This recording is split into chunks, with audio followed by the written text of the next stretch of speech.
De opdracht is om een kunstwerk van recyclemateriaal te maken met het thema reizigen. What are you making?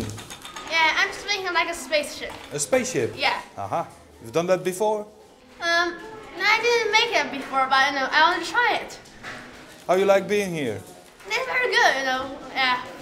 Well, that is why we have, Holland friends. It's very exciting. Ze komen overal in de wereld. Vanessa had al in Amerika, Egypte en Indonesië west. In America, have a little exhibition there.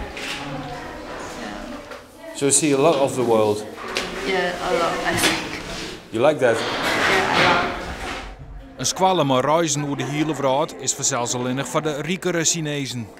Dat kan niet anders. En ze worden eigenlijk van 4 jaar af opgeleid tot kunstenaar. Dus heel serieus. 4 jaar. Ja, dat is echt heel jong. Zitten ze al om tafeltjes met potloodjes en gummetjes en tekenpapier.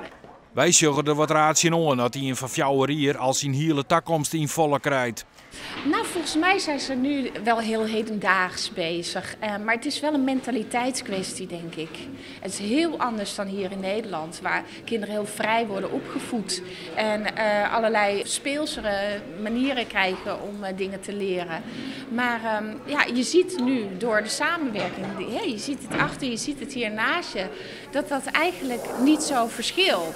Jood gaat het vooral om willen hebben. En samen maken ze een Chinees-Frieske tongerbui met afvalmateriaal. Mandjes zullen de Chinese jongeren naar Amsterdam om musea te beschermen.